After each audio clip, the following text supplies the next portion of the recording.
Tante di ujung gang. Rahasia yang tak pernah terungkap. Semua orang di kampung itu punya satu larangan, jangan pernah masuk ke rumah Tante Mira. Katanya, orang yang terlalu dekat dengannya, bukan cuma berubah, tapi mulai melihat sesuatu yang tidak seharusnya ada. Dan aku adalah satu-satunya orang yang nekat melanggar larangan itu.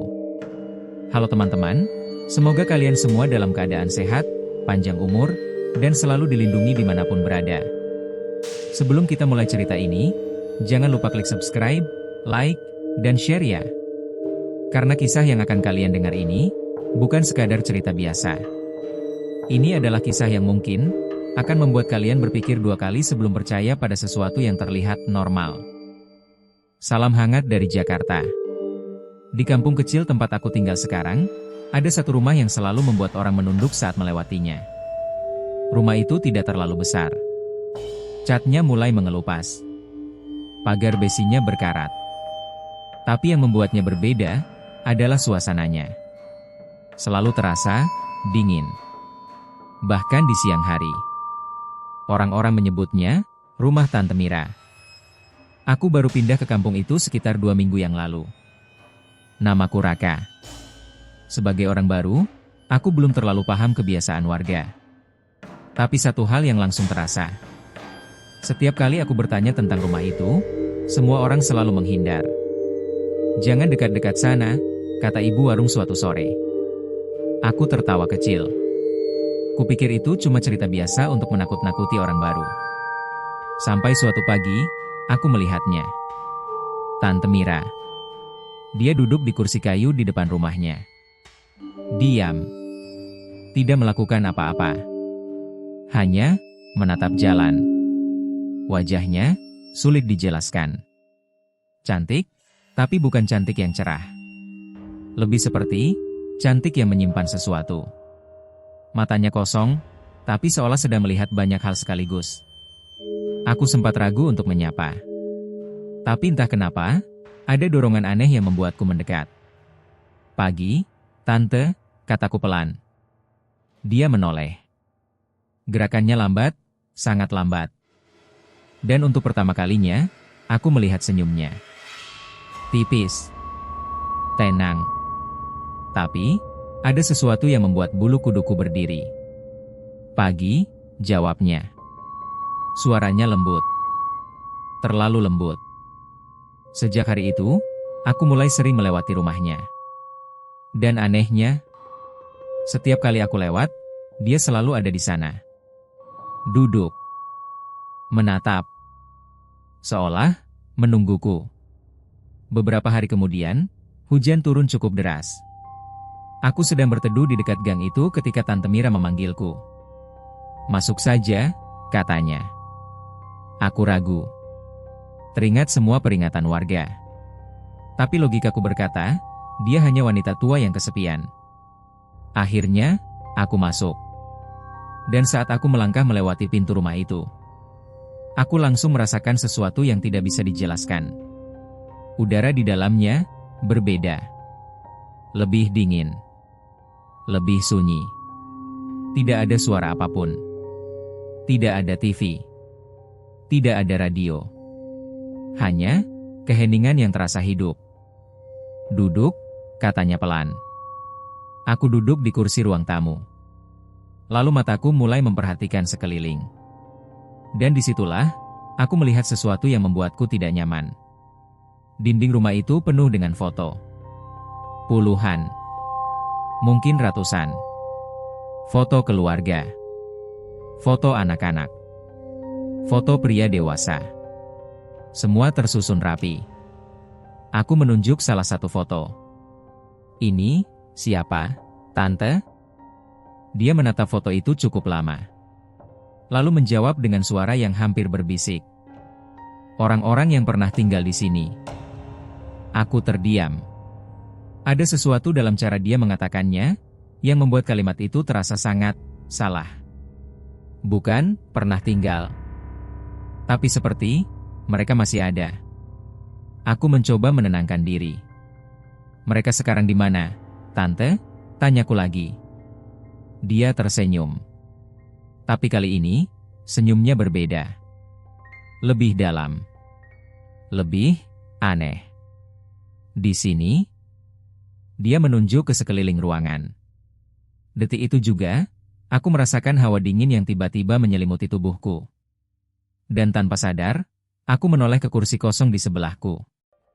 Entah kenapa, aku merasa ada yang sedang duduk di sana. Sejak hari itu, aku mulai sadar. Mungkin, semua orang di kampung ini benar. Dan mungkin, aku sudah terlambat untuk menjauh. Apa yang sebenarnya terjadi di dalam rumah itu, dan kenapa tidak ada satupun orang yang berani mendekat. Sejak hari itu, aku mulai sering kembali ke rumah Tante Mira. Awalnya karena penasaran. Lalu, entah kenapa, jadi seperti kebiasaan. Setiap sore, setelah aktivitas selesai, kakiku selalu mengarah ke ujung gang itu. Dan seperti biasa, Tante Mira selalu sudah duduk di sana. Seolah, dia tahu aku akan datang. Masuk, katanya suatu sore, bahkan sebelum aku sempat menyapa. Aku mengangguk pelan, meskipun di dalam hati, ada rasa yang mulai berbeda. Bukan takut sepenuhnya. Tapi, seperti ada sesuatu yang memperingatkanku. Namun tetap saja, aku masuk. Rumah itu masih sama. Sunyi. Dingin. Dan terlalu diam. Tidak ada perubahan. Tidak ada tanda kehidupan, selain Tante Mira sendiri. Aku duduk di kursi yang sama seperti sebelumnya. Dan entah kenapa, aku selalu memilih kursi itu. Padahal di ruang itu ada beberapa kursi lain. Tapi yang satu itu, selalu terasa menunggu. Tante tinggal sendiri, tanyaku, mencoba mencairkan suasana. Tante Mira tidak langsung menjawab. Dia menuangkan teh ke dalam 2 cangkir. Tangannya tenang. Gerakannya pelan. Lalu dia duduk di depanku. Menurut kamu, katanya sambil menatapku. Aku sedikit terdiam. Pertanyaan itu aneh. Aku mencoba tertawa kecil. Iya, maksudnya, sendirian sekarang? Dia tersenyum tipis. Tidak pernah benar-benar sendiri. Jawaban itu membuat tenggorokanku terasa kering. Kami minum teh dalam diam. Tidak ada suara apapun. Sampai akhirnya, aku mendengar sesuatu. Pelan. Sangat pelan. Seperti suara kursi bergeser. Aku langsung menoleh ke samping. Kursi kosong itu. Kursi yang selalu membuatku tidak nyaman. Diam. Tidak ada apa-apa. Aku menghela napas pelan. Mungkin cuma perasaan, pikirku. Tapi kemudian, Tante Mira berbicara. Sudah duduk yang rapi, katanya. Aku mengerutkan kening. Siapa, Tante? Dia tidak menjawabku. Matanya tidak melihat ke arahku, tapi ke arah kursi kosong itu. Seolah dia sedang berbicara dengan seseorang di sana. Aku mulai merasakan jantungku berdetak lebih cepat. Tante, panggilku pelan. Dia baru menoleh. Oh, bukan kamu. Senyumnya kembali muncul. Tenang. Seolah tidak terjadi apa-apa. Suasana jadi semakin berat. Aku mencoba mengalihkan perhatian dengan melihat dinding foto lagi. Tapi kali ini, aku memperhatikan sesuatu yang sebelumnya tidak kusadari. Foto-foto itu bertambah. Aku yakin. Kemarin tidak sebanyak ini. Dan ada satu foto baru yang langsung menarik perhatianku. Foto seorang pria muda. Wajahnya, anehnya, sedikit mirip denganku. Ini siapa, Tante? Tanyaku, menunjuk foto itu. Tante Mira berdiri pelan, lalu mendekat. Dia menatap foto itu cukup lama. Lalu berkata pelan. Dia juga dulu sering datang. Aku langsung merinding. Sekarang dia di mana? Pertanyaan itu keluar begitu saja. Dan saat itulah, untuk pertama kalinya, ekspresi Tante Mira berubah. Senyumnya perlahan menghilang. Matanya terlihat lebih dalam, lebih gelap. Dia masih di sini. Detik itu juga, aku kembali mendengar suara. Kali ini lebih jelas. Tarikan napas. Bukan dariku. Bukan dari Tante Mira. Tapi dari arah kursi kosong itu. Aku membeku. Perlahan, aku menoleh. Kosong. Masih kosong. Tapi udara di sekitarnya terasa berbeda. Lebih berat. Seperti ada sesuatu yang duduk di sana. Menatapku. Tante, suaraku mulai bergetar. Tapi Tante Mira hanya tersenyum lagi. Senyum yang kali ini tidak terasa hangat. Sudah terbiasa nanti, katanya pelan. Aku langsung berdiri. Maaf, Tante, aku harus pulang. Tanpa menunggu jawaban, aku berjalan cepat menuju pintu. Tapi sebelum aku keluar, Tante Mira berkata, "Raka." Aku berhenti. Jantungku berdegup kencang. "Jangan khawatir." Aku menoleh perlahan. Dia masih duduk di sana. Menatapku. Dengan senyum yang sulit dijelaskan. Kalau mereka sudah mulai menyapamu. Dia berhenti sejenak. Artinya, mereka sudah mengenalmu. Aku tidak menjawab. Aku langsung keluar. Hujan sudah berhenti. Tapi entah kenapa, badanku terasa dingin. Bukan karena udara. Tapi karena satu perasaan yang tidak bisa hilang. Sejak hari itu, aku mulai yakin. Aku tidak sendirian di rumah itu. Dan yang lebih menakutkan, mereka mulai sadar, aku bisa merasakan mereka. Sejak hari itu, aku tidak pernah kembali ke rumah Tante Mira. Bukan karena tidak ingin. Tapi karena, aku mulai takut dengan apa yang mungkin akan kulihat. Namun anehnya, meskipun aku menjauh, perasaan itu tidak ikut hilang. Justru, semakin dekat.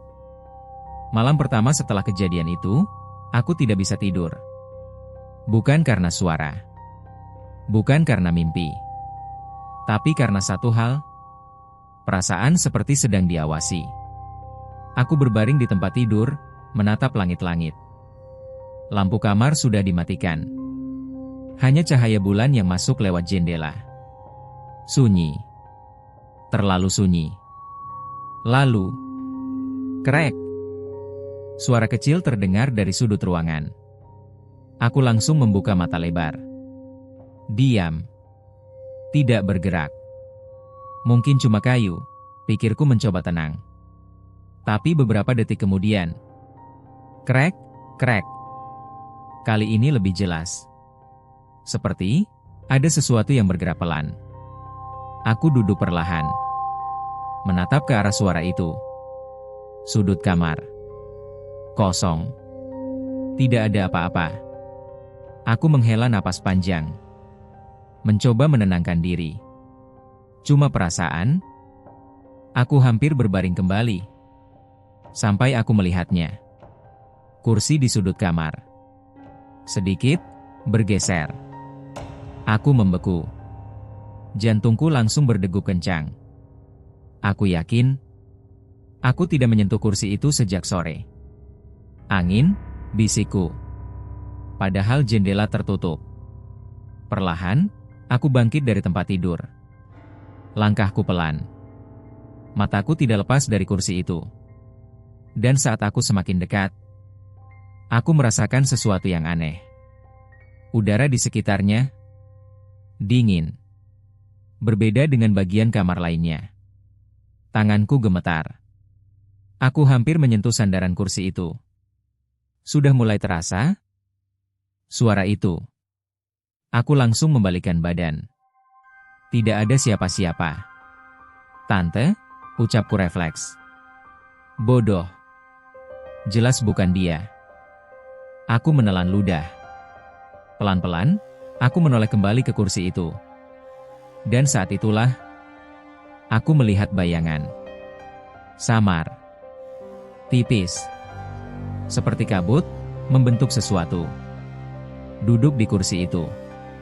Aku tidak bisa bergerak. Mataku terpaku. Dan bayangan itu perlahan menoleh ke arahku. Aku langsung mundur. Napas terasa berat. Ini gak nyata, ini gak nyata, gumamku. Tapi bayangan itu tidak hilang. Justru semakin jelas. Bentuk kepala, bahu, dan sesuatu yang menyerupai wajah. Meskipun tidak sepenuhnya terlihat. Lalu, aku mendengar suara napas. Dekat. Sangat dekat. Aku menoleh ke kanan. Tidak ada apa-apa. Menoleh ke kiri. Kosong. Tapi suara itu tetap ada. Dan tiba-tiba, kursi itu bergerak sedikit ke arahku. Aku tidak tahan lagi. Aku langsung berlari keluar kamar. Membuka pintu dengan kasar. Napas terengah-engah. Aku bersandar di dinding luar. Tanganku gemetar.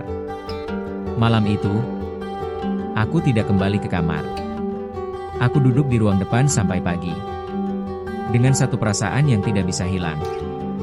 Mereka sudah ikut keluar dari rumah itu. Dan yang lebih menakutkan, mereka tidak hanya ingin dilihat. Mereka ingin dekat. Keesokan harinya, aku mencoba menjalani aktivitas seperti biasa. Aku keluar rumah. Berjalan ke warung. Berusaha bersikap normal. Tapi semua berubah saat aku melihat kaca di etalase warung. Di sana, terlihat bayanganku. Dan di belakangku, ada seseorang berdiri. Aku langsung menoleh. Kosong. Tidak ada siapa-siapa. Tapi saat aku melihat kembali ke kaca, bayangan itu masih ada. Dan kali ini, dia tersenyum. Aku tidak bisa terus seperti ini. Tidak bisa terus hidup dengan rasa diawasi, dengan bayangan yang muncul di mana-mana, dengan sesuatu yang jelas bukan manusia. Aku butuh jawaban. Pagi itu, aku kembali ke warung tempat biasa warga berkumpul. Suasananya seperti biasa. Beberapa bapak duduk sambil minum kopi. Ibu-ibu berbincang pelan. Semua terlihat normal. Sampai aku menyebut satu nama. Tante Mira. Obrolan langsung berhenti. Sunyi. Beberapa orang saling pandang. Seolah, aku baru saja mengatakan sesuatu yang tidak boleh disebut. Ada apa kamu tanya dia? Tanya salah satu bapak.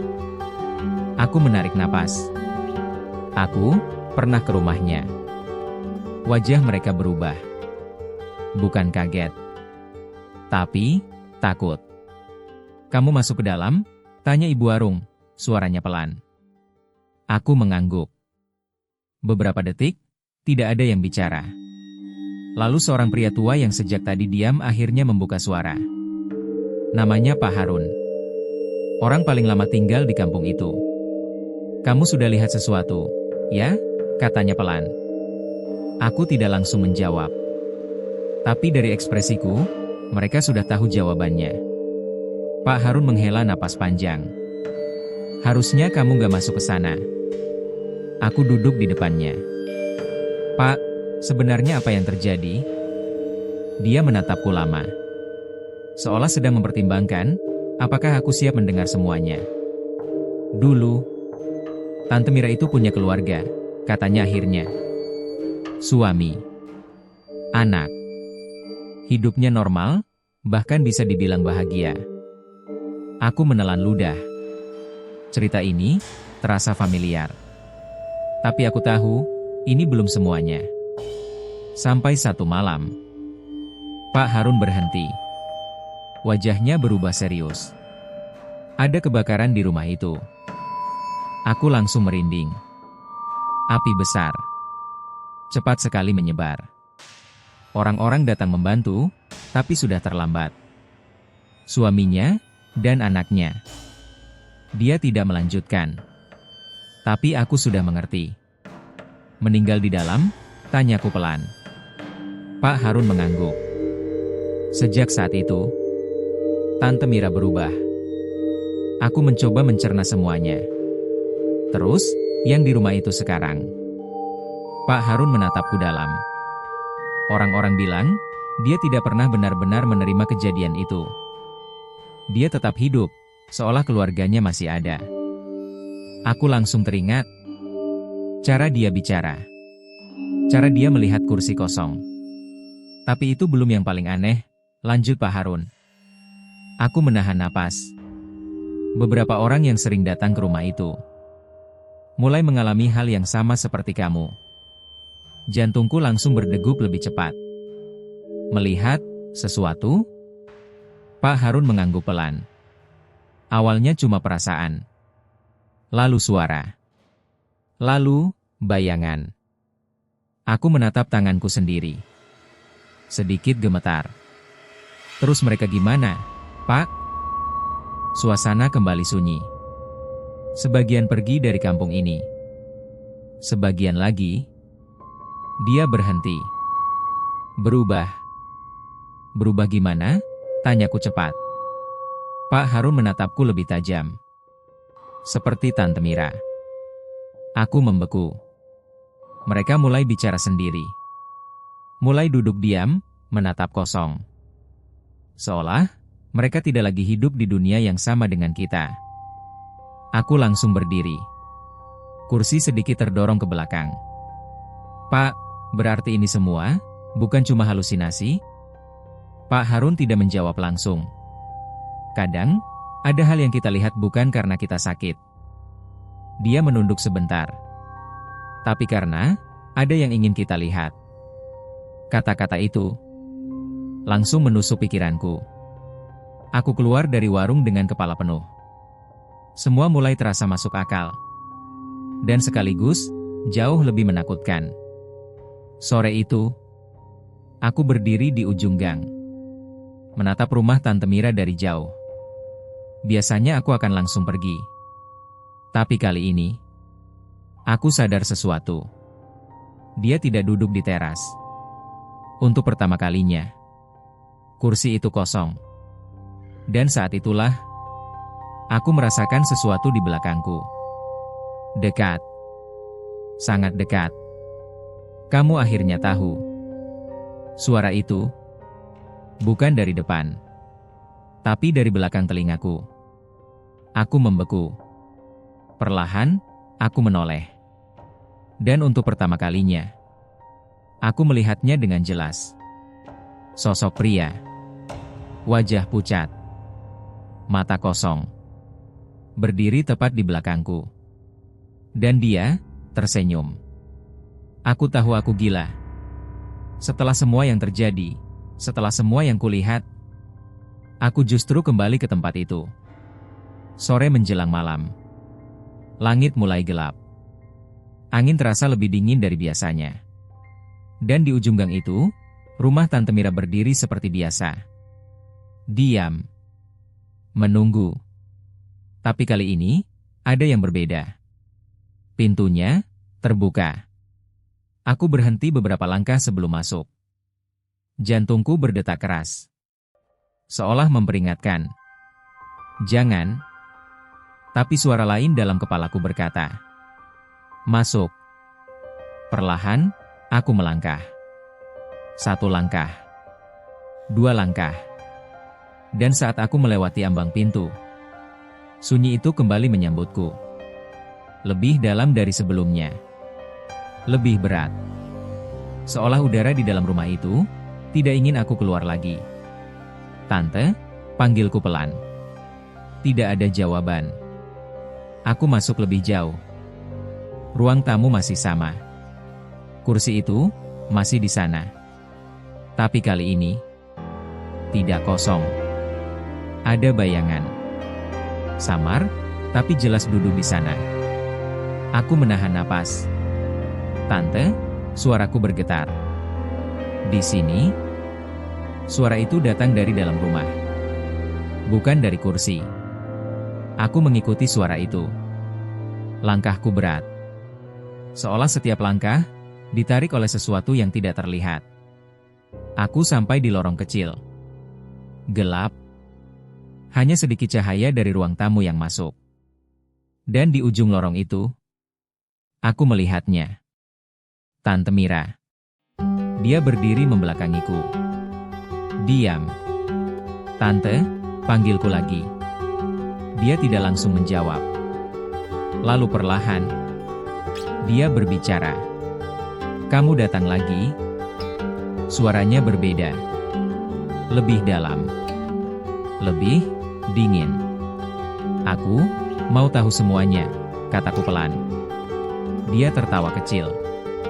Pelan. Tapi membuat bulu kuduku berdiri.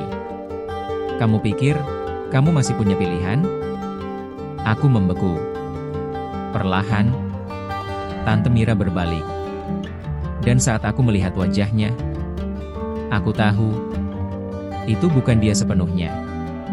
Matanya tidak sama. Lebih gelap. Lebih kosong. Seolah ada sesuatu lain yang sedang melihatku melalui dirinya. Mereka sudah lama menunggumu. Dia menunjuk ke belakangku. Aku tidak mau menoleh. Aku tahu, kalau aku menoleh, aku akan melihat sesuatu yang tidak bisa kulupakan. Tapi tubuhku tidak menurut. Perlahan, aku menoleh.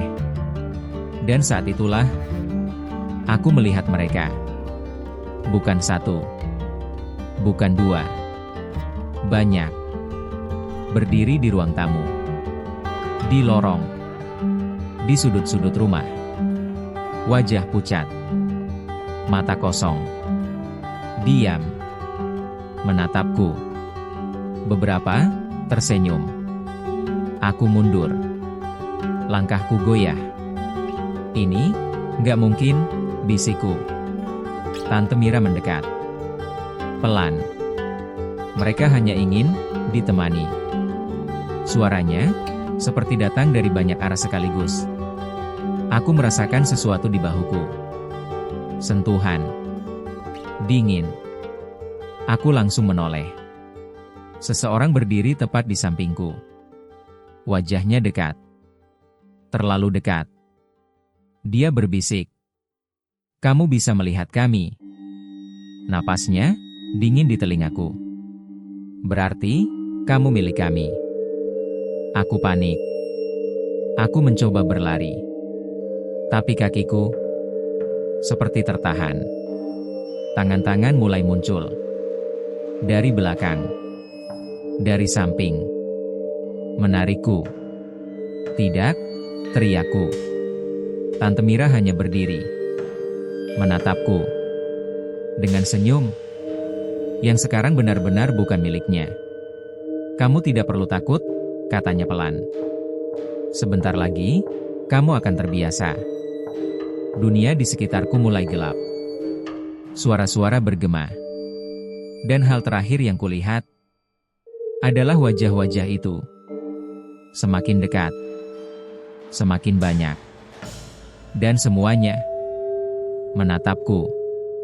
Dan di titik itu, aku sadar satu hal. Aku tidak lagi mencari jawaban. Aku sudah menjadi bagian dari mereka. Tidak ada suara. Tidak ada cahaya. Aku tidak tahu berapa lama aku berada di sana. Detik? Menit? Atau lebih lama dari itu? Perlahan, aku mulai sadar. Aku masih berdiri di dalam rumah itu. Tapi, ada yang berbeda. Sunyinya tidak lagi terasa menekan. Dinginnya tidak lagi membuatku takut. Justru terasa biasa. Aku menoleh ke sekeliling. Ruang tamu itu masih sama. Kursi-kursi kayu. Dinding penuh foto. Dan kali ini, aku bisa melihat semuanya dengan jelas. Mereka berdiri, duduk, diam di sudut-sudut ruangan. Tapi sekarang, aku tidak merasa asing. Seolah aku mengenal mereka. Seolah aku bagian dari mereka. Aku melihat ke arah kursi yang dulu selalu kosong. Sekarang, tidak lagi. Seseorang duduk di sana. Tenang. Menatap lurus ke depan. Aku mendekat perlahan. Langkahku ringan. Tidak ada rasa takut.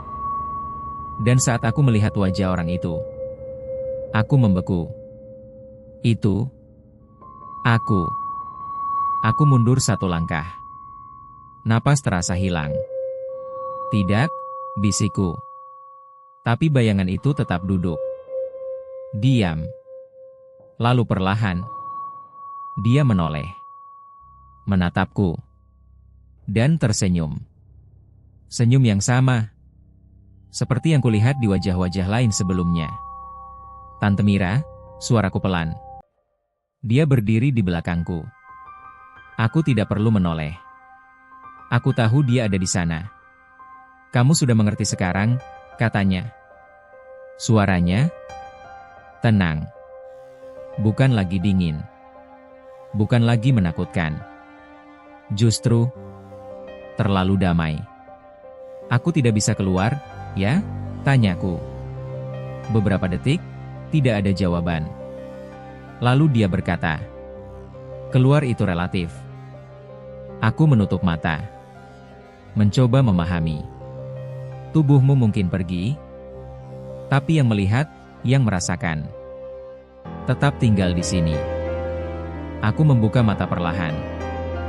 Dan saat itu, aku melihat sesuatu di dinding. Foto baru. Masih terlihat bersih. Seperti baru saja dipasang. Aku mendekat. Tanganku gemetar. Dan saat aku melihatnya, aku tidak kaget. Karena jauh di dalam hati, aku sudah tahu. Foto itu adalah aku.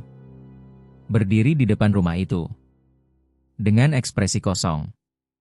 Sama seperti yang lain. Aku tersenyum kecil. Aneh. Tapi tidak terasa salah. Aku menoleh ke arah kursi di depan rumah. Dan entah sejak kapan, aku sudah duduk di sana. Menatap jalan. Menunggu. Hari demi hari berlalu. Orang-orang tetap lewat. Beberapa menunduk. Beberapa mempercepat langkah. Sama seperti dulu. Dan suatu pagi, aku melihat seseorang. Anak muda. Wajah baru. Dia berhenti di ujung gang. Menatap ke arahku. Aku tahu tatapan itu. Tatapan yang sama. Yang dulu aku miliki. Perlahan, aku tersenyum. Dan untuk pertama kalinya, aku membuka suara. Pagi, dia ragu. Tapi akhirnya menjawab. Pagi, dan di detik itu, aku sadar satu hal. Siklus ini tidak pernah berhenti. Dan sekarang, aku adalah bagian dari awal cerita orang lain. Dan sejak saat itu, aku tidak pernah benar-benar pergi. Kalau kamu suatu hari melewati gang sempit, dan melihat seseorang duduk diam di depan rumah tua, jangan terlalu lama menatap. Karena bisa jadi, dia sedang menunggumu. Terima kasih sudah menemani sampai akhir cerita ini. Kalau kamu masih di sini, berarti kamu cukup berani. Atau mungkin, kamu mulai merasakan sesuatu. Kalau kamu suka cerita seperti ini, jangan lupa like, subscribe, dan share ke temanmu. Siapa tahu mereka juga berani menonton sendirian. Dan sebelum kamu menutup video ini, coba lihat sekelilingmu sebentar. Pastikan, kamu benar-benar sendirian.